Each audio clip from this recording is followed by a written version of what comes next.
Firman Tuhan dari Mika 1 ayat 1 sampai 16, demikian firman Tuhan. Firman Tuhan yang datang kepada Mika, orang Moreshet, pada zaman Yotam, Ahaz, dan Hizkia, raja-raja Yehuda, yakni berkenaan dengan yang dilihatnya tentang Samaria dan Yerusalem. Dengarlah, hai bangsa-bangsa sekalian, perhatikanlah, hai bumi, serta isinya. Biarlah Tuhan Allah menjadi saksi terhadap kamu, yakni Tuhan dari bait-Nya yang kudus. Sebab sesungguhnya Tuhan keluar dari tempatnya dan turun berjejak di atas bukit-bukit bumi. Luluhlah gunung-gunung di bawah kakinya, dan lembah-lembah terbelah seperti lilin di depan api, seperti air tercurah di penurunan. Semuanya ini terjadi karena pelanggaran Yakub dan karena dosa kaum Israel. Pelanggaran Yakub itu apa? Bukankah itu Samaria? Dosa kaum Yehuda itu apa? Bukankah itu Yerusalem? Sebab itu, aku akan membuat Samaria menjadi timbunan puing di padang, menjadi tempat penanaman pohon anggur. Aku akan menggulingkan batu-batunya ke dalam lembah dan akan menyingkapkan dasar-dasarnya. Segala patungnya akan diremukkan, segala upah sundalnya akan dibakar, dan segala berhalanya akan kuhancurkan. Sebab dari upah sundal dikumpulkan semuanya itu, dan akan kembali menjadi upah sundal. Karena inilah, aku hendak berkeluh kesah dan meratap, hendak berjalan dengan tidak berkasut dan telanjang, hendak melolong seperti serigala dan meraung seperti burung unta. Sebab lukanya tidak dapat sembuh, sudah menjalar ke Yehuda, sudah sampai ke pintu gerbang bangsaku, ke Yerusalem. Di Gad, janganlah sampaikan berita, janganlah sekali-kali menangis. Baiklah gulingkan dirimu dalam debu di Bet-le-Afra. Berkemaslah, hai penduduk Safir, dengan telanjang dan malu. Tidak berani keluar penduduk Zaanan. Ratapan Bet Hazel menghalangi engkau untuk tetap berdiri. Dengan bimbang penduduk Marot berharap akan kebaikan. Sebab malapetaka turun daripada Tuhan sampai ke pintu gerbang Yerusalem. Pasanglah kuda teji pada kereta, hai penduduk Lakis. Inilah permulaan dosa bagi putri Sion. Sebab padamulah terdapat pelanggaran Israel. Sebab itu, baiklah diberi hadiah perpisahan kepada Moreshet Gad. Rumah-rumah Asib akan menjadi tipu daya bagi raja-raja Israel. Penakluk masih akan kudatangkan kepadamu, hai penduduk Marashea. Kemuliaan Israel akan sampai di Adulam. Cukurlah dan gundulkanlah kepalamu karena anak-anak kesayanganmu. Jadikanlah kepalamu gundul seperti gundulnya burung bangkai. Sebab daripadamu mereka akan masuk ke pembuangan. Demikian. Ya, terima kasih Bu Nerliana. Silakan Ibu Sarma. Lebih bagus lagi. Ya. Baik, saya akan membacakan kebenaran firman Tuhan yang terambil dari kitab Lukas pasal 17 ayat 1 sampai 19. Beginilah firman Tuhan. Yesus berkata kepada murid-muridnya, tidak mungkin tidak ada penyesatan, tetapi celakalah orang yang mengadakannya. Adalah lebih baik baginya jika sebuah batu kilangan diikatkan pada lehernya, lalu ia dilemparkan ke dalam laut, daripada menyesatkan salah satu dari orang-orang yang lemah ini. Jagalah dirimu. Jikalau saudaramu berbuat dosa, tegurlah dia, dan jikalau ia menyesal, ampunilah dia. Bahkan jikalau ia berbuat dosa terhadap engkau 7 kali sehari dan 7 kali ia kembali kepadamu dan berkata, aku menyesal, engkau harus mengampuni dia. Lalu kata rasul-rasul itu kepada Tuhan, tambahkanlah iman kami. Jawab Tuhan, kalau sekiranya kamu mempunyai iman sebesar biji sesawi saja, kamu dapat berkata kepada pohon ara ini, terbantunlah engkau dan tertanamlah di dalam laut, dan ia akan taat kepadamu. Siapa di antara kamu yang mempunyai seorang hamba yang membajak atau mengembalakan ternak baginya, akan berkata kepada hamba itu setelah ia pulang dari ladang, mari segera makan.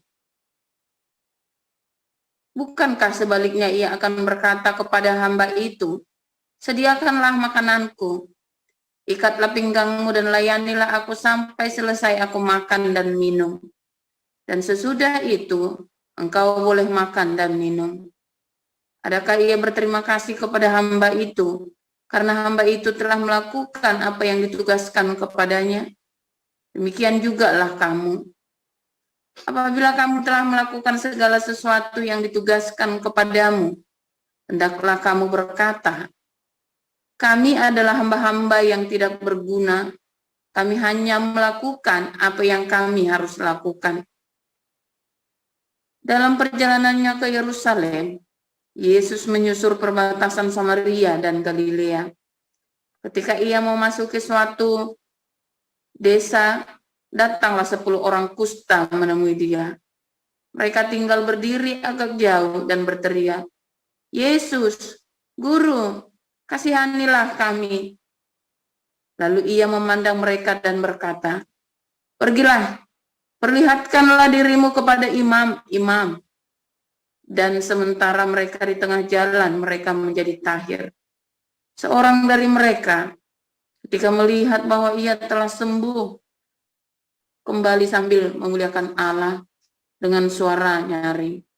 Lalu tersungkur di depan kaki Yesus dan mengucap syukur kepadanya. Orang itu adalah seorang Samaria. Lalu Yesus berkata, bukankah ke-10 orang tadi semuanya telah menjadi tahir? Di manakah 9 orang itu? Tidak adakah di antara mereka yang kembali untuk memuliakan Allah selain daripada orang asing ini? Lalu ia berkata kepada orang itu, berdirilah dan pergilah, imanmu telah menyelamatkan engkau. Demikian. Ya, terima kasih Ibu Sarma. Silakan Ibu Lilis. Baik. Atas pertanyaan orang-orang Farisi, apabila kerajaan Allah akan datang, Yesus menjawab, katanya, kerajaan Allah datang tanpa tanda-tanda lahiriah. Juga orang tidak dapat mengatakan, lihat, ia ada di sini atau ia ada di sana. Sebab sesungguhnya kerajaan Allah ada di antara kamu. Dan ia berkata kepada murid-muridnya, akan datang waktunya kamu ingin melihat satu daripada hari-hari anak manusia itu, dan kamu tidak akan melihatnya. Dan orang akan berkata kepadamu, lihat, ia ada di sana, lihat, ia ada di sini. Jangan kamu pergi ke situ, jangan kamu ikut, sebab sama seperti kilat memancar dari ujung langit yang satu ke ujung langit yang lain. Demikian pula lah kelak halnya Anak Manusia pada hari kedatangannya. Tetapi ia harus menanggung banyak penderitaan dahulu dan ditolak oleh angkatan ini. Dan sama seperti terjadi pada zaman Nuh, demikian pula lah halnya kelak pada hari-hari Anak Manusia. Mereka makan dan minum, mereka kawin dan dikawinkan. Sebab, sampai kepada hari Nuh masuk ke dalam bahtera. Lalu datanglah air bah dan membinasakan mereka semua. Demikian juga seperti yang terjadi di zaman Lot. Mereka makan dan minum, mereka membeli dan menjual, mereka menanam dan membangun. Tapi pada hari Lot pergi keluar dari Sodom, turunlah hujan api dan hujan belerang dari langit dan membinasakan mereka semua. Demikianlah halnya kelak pada hari di mana Anak Manusia menyatakan dirinya. Barang siapa pada hari itu sedang di peranginan di atas rumah dan barang-barangnya ada di dalam rumah, janganlah ia turun untuk mengambilnya. Dan demikian juga orang yang sedang di ladang, janganlah ia kembali. Ingatlah akan istri Lot. Barang siapa berusaha memelihara nyawanya, ia akan kehilangan nyawanya. Dan barang siapa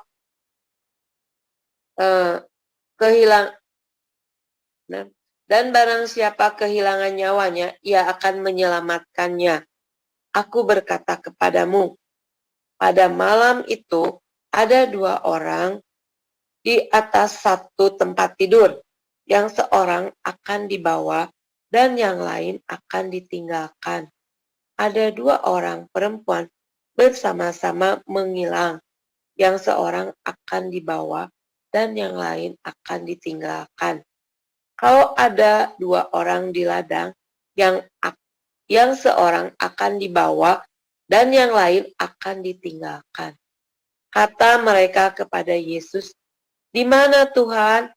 Katanya kepada mereka, "Di mana ada mayat, di situ berkerumun burung nasar."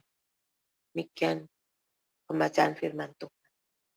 Ya, terima kasih Ibu Lilis. Ya, silakan Pastor Paul. Haleluya, firman Tuhan selalu baru setiap hari. Saudara, ketika kita menanti-nantikan Tuhan dengan sungguh hati dalam sedek hatikfah, saudara ya, dengan hati yang murni, dengan ketulusan hati kita, saudara, dengan kebenaran, itu sedek, dengan bersedekah, ya. Jadi dalam pergumulan hidupmu, ya, kita berdoa nih, ya kan, ada pengharapan, sambil bersedekah, saudara ya. Serius ya, Bu Vivin tuh tanya Bu Vivin, ya, lagi udah di bawah, udah kolaps begitu, sambil nunggu, sedekah, saudara. Waduh, mampunya cuma segini, ya udah semampunya. Tiba-tiba yang aneh-aneh ya, mungkin Tuhan tidak kasih uang, saudara ya. Anaknya Bu Vivin tiba-tiba diuber-uber beasiswa, diuber-uber berkat, saudara ya. Enak dengerin diuber-uber berkat. Diuber-uber cewek ya gak enak, saudara. Waduh, repot diuber-uber cewek. Diuber-uber berkat, saudara, itu enak, saudara ya. Nah, itu masalahnya, saudara. Karena di dalam penantian, di dalam hatikfahnya itu, pengharapan itu, ya, bersedekah, saudara. Saya juga begitu dulu. Ya, Anda coba deh, kalau lagi dalam pengharapan pergumulan, ada yang sedang dalam pergumulan hidup, itu ya, ada yang sedang dalam, itu ya, pergumulan, baik itu materi maupun dalam pernikahanmu. Sebentar ini kok tiba-tiba ada laler ya, tadi tumbenin musim dingin ada laler. Sebentar, sehingga nyaman, saudara ya. Nah, saudara, bersedekah, saudara, dalam pergumulan hidupmu ya, apapun pergumulan hidupmu. Ya, baca firman, ya, bersedekah, terus Anda ingat siapa yang Anda belum ampuni. Nggak apa-apa. Kayak orang Israel yang tadi malam saya cerita ya, ada periode ya orang lagi sial, saudara. Nah, kalau lagi sial ya, nah itu tadi malam perlu saya omongin, saudara ya. Oh, lagi sial, Anda banyak puasa, banyak bersedekah, jangan ngelawan, saudara. Karena hari sial itu, periode sial itu dipakai menjadi sebuah fondasi, ya, sampai kamu di dasar, sampai kamu menemukan pijakan yang kuat buat kamu mumbul naik ke atas. Caranya bagaimana? Bersedekah, berpuasa, ya, dan jangan lawan, saudara. Sekalipun hatimu jengkel. Ngalah, banyak mengalah, saudara. Sabar. Banyak mengalah, bukan dendam, jangan dibalas nanti. Hari ini saya nggak balas musuh-musuh saya yang dulu menghina saya loh, saudara. Sampai dengan hari ini tidak ada satupun orang yang saya balas, saudara. Dan saya tidak kepengen balas. Karena saya sekarang jauh kehidupan saya diberkati Tuhan. Bukan materi ya, tapi saya cerita kehidupan saya jauh lebih baik. Dan saya bersyukur melalui mereka saya diproses, saudara. Ya, serius, saudara. Israel mengalami hal itu ya, suku Israel. 2000 tahun ya, terakhir mereka sadar mereka tidak boleh ngelawan tahun 135 pemberontakan Bar Kokhba. Mereka tahu sudah kita tidak boleh ngelawan, ini dari Tuhan. Mereka diam, saudara, 2000 tahun diinkuisisi, ya, digenosid, diusir sama Islam, ya kan, dibunuh sama pasukan salib. Nggak diem, dikonoset sama Hitler, nggak ada. Kan saya pernah nanya ya, kenapa kamu nggak ngelawan? Masa kamu nggak bisa ngelawan sih? Masa tidak ada satupun yang ngelawan sih? Karena takutannya amat sama, tetapi mereka memang sudah dibilang nggak boleh ngelawan, udah pasrah. Mereka ingat dan kitab Nabi Yesaya nggak boleh ngelawan, pasrah. Ya. Sebagian yang bisa berdamai, sekarang mereka bahagia. Yang nggak bisa berdamai, ya masih menyimpan kepahitan, saudara. Makanya ada orang-orang Yahudi yang aneh-aneh itu, ya karena belum bisa berdamai dengan masa lalu 2000 tahun itu. Tapi bagi orang-orang Yahudi yang bisa berdamai, ya kemarin ya, dengan apa? Dengan cinta, ya. Kemarin kan, saya putar videonya, dengan cinta dia bilang, hanya dengan cinta kamu mengasihi musuh-musuhmu. Jan, ini orang Yudaisme, khotbahnya mengasihi musuhmu, saudara. Kamu akan bisa membuat hidupmu menjadi indah, masa lalumu akan berubah. Wah, hebat, saudara. Nah, itu, saudara ya. Ketika, saudara, penduduk Samaria, tadi Anda baca itu ya, orang Samaria, orang kusta itu yang Samaria itu, bukan orang keturunan Israel, saudara ya. Tapi orang-orang asing yang di mana-mana sudah nggak jelas, saudara. Makanya orang Samaria itu nggak dianggap sama orang Yahudi, saudara. Ya, nah sekarang itu sebagian besar wilayah Palestina West Bank itu adalah orang-orang Yordan, campuran dari Kuwait, dari Yordan, dari Yaman, ya, orang-orang nggak jelas. Nah, itu sama ya, bayangkan seperti itu, untuk West Bank itu seperti itu, saudara. Saudara, tetapi Tuhan ajarkan kepada kita yang namanya sesama, ya, orang-orang Israel, yang namanya sesama itu siapa? Itu West Bank itu sesama. Mereka kasih air, kasih listrik.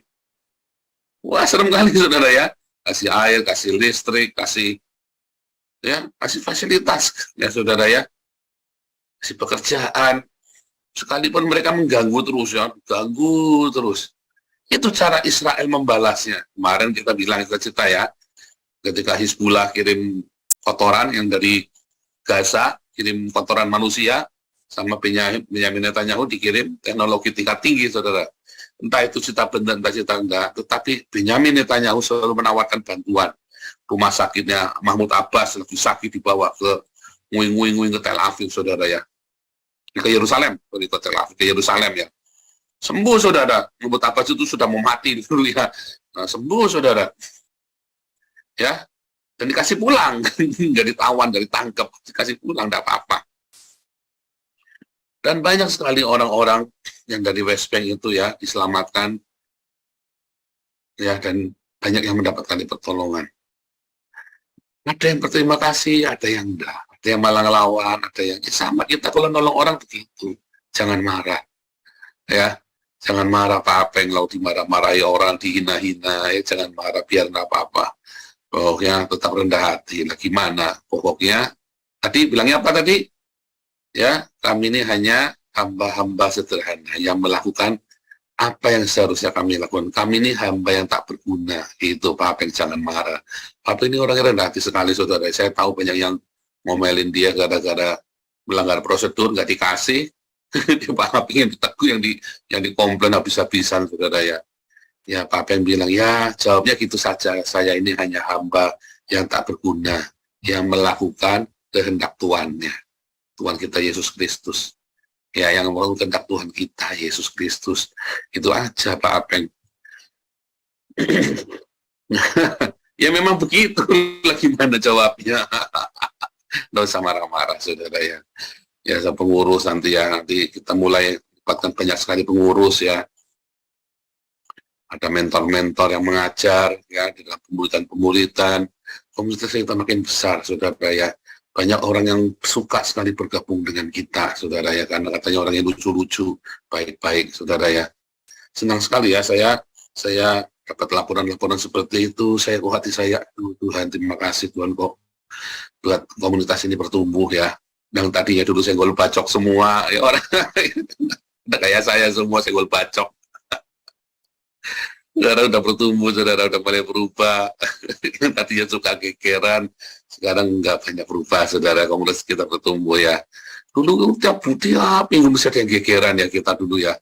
Sampai saya capek, sampai saya berdoa, bener nggak sih Tuhan ini salah, jangan-jangan kita salah lagi bikin komunitas begini nih. Tiap minggu mesti ada yang gegeran ya, saudara dulu ya. Saya ingat sekali ya, kalau masih ceker babi, kapal oleng, gantian mesti ada yang gegerannya dulu di Malaysia. Sekarang bisa nggak ada ya, saudara ya. Ya sekali dua kali namanya salah paham debat di WhatsApp, saudara ya, tapi demi kebaikan. Itu saudara ya. Wah, sekarang Damar Kasih itu stabil sekali, saudara ya. Stabil sekali ya. Dulu Pak Charles ya, Pak Charles juga emosian. Sekarang udah bertobat Pak Charles. Sekarang sudah jadi orang kaya Pak Charles. Diberkati Tuhan luar biasa. Tinggal di Medan sekarang ya. Pak Charles pengurus yayasan yang memulai diakonia kita itu Pak Charles, saudara ya, dulu ya. Yang memulai kita sama Pak Apeng. Sama Pak Apeng ini dulu yang pertama kali mulai. Terus Pak Apeng ditinggal sama Pak Charles. Sian Pak Apeng. Nggak tahu kenapa tuh Pak Apeng tinggal. Aduh. Jadi Pak Apeng ini orang lama sekali ya. Pertama kali kita dulu diakonia, saudara ya, Pak Apeng dengan Pak Charles ini. Sabar Pak Apeng. Nah, luar biasa saudara ya. Nah saudara, ada satu hal ya yang kita mau belajar. Kemarin kan kita lihat ya tentang Yunus yang nggak mau peduli dengan orang lain di luar kaumnya atau di luar levelnya dia, kamu nggak layak ya, sampai diajari sama Tuhan ya. Tetapi kita ini belajar ya sekarang di sisi sebaliknya. Nah, kalau Yunus kan di sisi yang di atas, dia merasa orang lain tidak layak buat dia, orang lain tidak layak menerima keselamatan. Sekarang di satu pihak, ini ada orang-orang yang dianggap hina, tetapi dia menghargai keselamatan. Orang-orang yang dianggap hina, tapi justru dia menghargai keselamatan dan tahu berterima kasih. Nah, kita ini adalah orang-orang Samaria itu, saudara. Ya, kita ini orang-orang Samaria yang kita tadinya dibuang, tadinya orang tidak jelas, tapi oleh karena kasih Kristus, kita boleh menerima keselamatan, diizinkan masuk dalam kerajaan surga. Kapan? Sekarang kerajaan surga itu. Hari ini kalau Anda menerima Yesus sebagai Tuhan dan Juru Selamat, Anda sedang ada dalam kerajaan Allah. Makanya ikutin aturannya. Karena kita sedang, ya kan, sesungguhnya kerajaan Allah itu datang padamu, ya kan? Kita sedang dalam kerajaan Allah. Kita ini orang-orang Samaria yang seharusnya tidak layak di dalam kerajaan Allah, tetapi kita diberi kelayakan. Nah, kalau sudah masuk, tahu diri.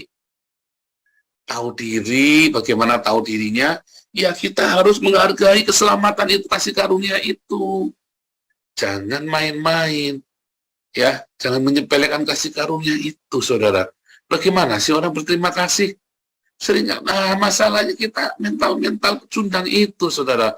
Kita nggak tahu berterima kasih, bagaimana kita menghargai. Bagaimana kita bisa menghargai keselamatan yang kita berikan, yang sudah kita terima. Ya, dengan kita, apa saudara? Mulailah dari bersedekah. Ya, mulailah dengan hidup yang kudus, jangan macam-macam dengan hidupmu. Ya, aduh, banyak yang sudah menerima kasih karunia, tapi nggak mau hidup kudus, saudara. Ya, masih suka pelacuran, masih suka selingkuh. Serius, saudara. Jangan main-main, masih suka WhatsApp-WhatsAppan porno atau ngerayu-ngerayu yang tidak baik, ya. Hati-hati, saudara. Jangan main-main. Jangan main-main dengan kasih karunia itu, saudara. Ketika kita menerima kasih karunia, ya, ada satu orang lain, tidak apa-apa, saudara. Mungkin buat orang Yahudi dia meludahi orang Kristen, ya, anak orang Kristennya juga salah. Dia di tanahnya orang Yahudi, dia teriak-teriak, orang Yahudi masuk neraka, kan geblek ini orang Kristennya sampai yang ngajarin. Kalau dia selama 2000 tahun yang digantung, dibakar, orang Kristen yang bakarin, saudara, orang Yahudi ini yang gantungin. Entah salah apa, hanya gara-gara nggak mau ngakuin Trinitas. Ya kan? Makanya kan, orang Yahudi begitu ada orang teriak-teriak begitu di tangannya mereka langsung ingat kan trauma kan dengan sejarah masa lalu kan. Jadi Anda jangan salahkan orang Yahudi. Itu kan seperti orang-orang yang kenapa nggak mau terima Yesus kayak Martin Luther, ya. Mati-matian supaya orang Yahudinya terima Yesus, tetapi nggak taunya ditolak Martin Luthernya. Dari cinta jadi benci. Itu disertasi saya tuh, saudara, ya. Dari cinta jadi benci. Seminar paper saya itu, ya. Dari cinta jadi benci Martin Luther, saudara. Wah, mereka memang layak mati. Benar-benar layak dihukum, ya. Mereka itu memang layak dihukum, kata Martin Luther. Wah, sama Hitler dipakai buat menggenosida 6 juta orang Yahudi, saudara. Kan geblek, saudara. Betul nggak? Makanya Anda jangan gumun kalau ada orang Yahudi ngeludahin orang Kristen. Ya, selama 1700 tahun. Ya, mereka dipersekusi oleh orang Kristen. Ya kan, dulu kan mereka mempersekusi kita, Pak. Dulu. Nah itu. Nah, terus gara-gara mereka mempersekusi kita mau balas-balasan. Itulah salahnya, saudara. Itulah salahnya. Ya, mau balas-balasan itu, ya. Coba kalau Hamas itu nggak balas, saudara. Ya, kalau Hamas berdiam diri, sudah jadi itu negara Palestina tahun 95, ya kan? Karena balas-balasan ruwet, ya. Benjamin Netanyahu kemarin ngomong, ya, waktu ketemu sama si Sunak itu, ya, Perdana Menteri Inggris, ya. Kalau saja, sebentar, bukan itu, ya. Sebentar, siapa yang bilang, ya, saya lupa itu kemarin, ya. Jadi kalau saja, ya, seharusnya kita ini sudah kembali ke zamannya Yitzhak Rabin, zamannya perdamaian. Kalau saja Hamas mau ikutin perjanjian damai itu, kita sampai sekarang masih aman. Sampai hari ini kita sudah berdamai, berdampingan, ya. Maunya balas-balesan sih, Anda juga jangan balas-balesan. Nggak ada sudahnya.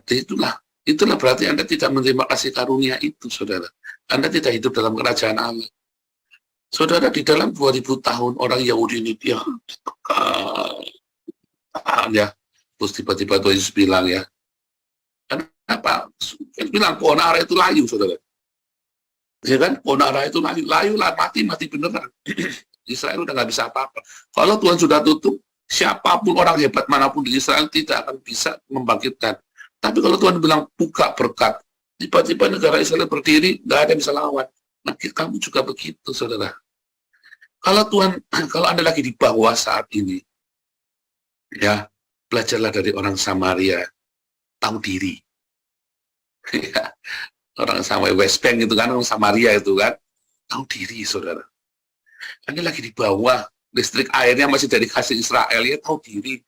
Dan listrik airnya masih dijaga, ngelawan, ya kan geblek, saudara. Jangan.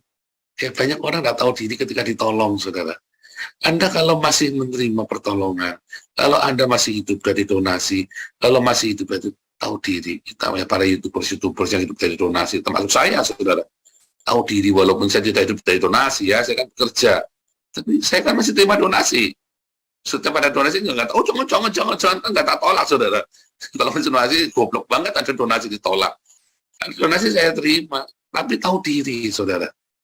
Selama kita masih hidup dari donasi, tahu diri. Selama Anda masih hidup, ya, dalam berkat Tuhan, dalam kasih karunia Tuhan, tahu diri.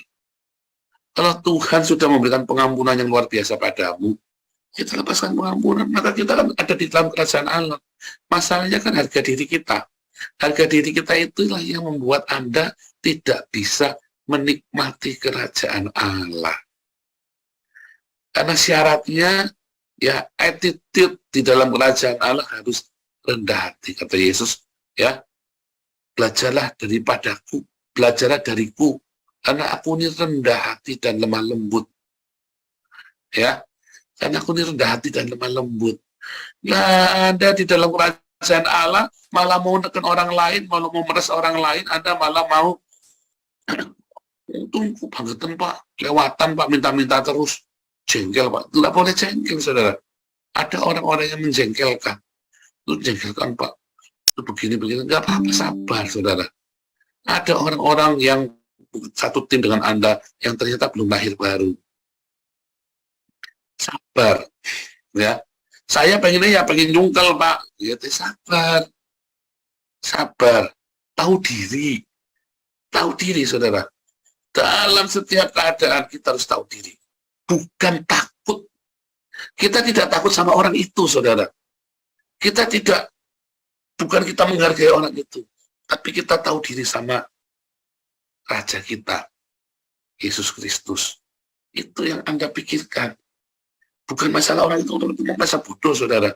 Tapi saya menjaga attitude saya untuk rendah hati, untuk lemah lembut, untuk tidak saya menyerang orang itu, karena saya tahu diri, saya ingin menikmati kerajaan Allah. Ya, baik itu yang orang yang melindasmu maupun orang yang kurang ajar sama kamu, kalau kamu bisa injak, jangan diinjak, saudara. Termasuk orang yang di atasmu, sekalipun dia melindasmu, nggak usah dilawan. Di dalam masa-masa kamu harus direndahkan, biarlah direndahkan. Sampai satu titik, ya, ada masa-masa periode keberuntungan, tidak seorang pun bisa. Hari ini siapapun yang serang orang Israel nggak bakal menang, saudara, perang lawan Israel. Mau seluruh dunia yang lawan Israel tidak akan menang, saudara, tidak akan menang. Percaya saya, saudara. Saya ada masa-masanya, saya sial. Tapi ada masa-masanya, nonton YouTube tadi malam ya, saya bilang ya, saya cerita dengan jelas. Ada masa-masanya ketika orang Tuhan sudah pulihkan. Anda jangan takut, siapapun yang melawan Anda, yang ngutukin Anda, nggak mempan. Siapapun yang mencelakakan Anda, hari celah kamu malah jadi hari sial. Yang penting, kamu sudah di kerajaan Allah belum? Nah, kerajaan Allah datang padamu, kata Yesus. Masalahnya, apakah kerajaan Allah itu sudah datang pada dalam hidupmu? Belum. Ya, makanya ciri-cirinya, ya, aturan dalam kerajaan Allah itu buah roh itu tadi. Ya. Galatia 5 ayat 22-23, Roma 13 ayat 9, Anda baca baik-baik, kasihilah sesamamu, ya, dan juga jaga kekudusan hidupmu, saudara. Jaga kekudusan dalam hidupmu, tahu diri, saudara. Nanti lolos, ya, dalam pergumulan hidupmu. Setahun, 2 tahun, paling lama 4 tahun lolos, saudara. Yakin lolos. Tuhan Yesus memberkati.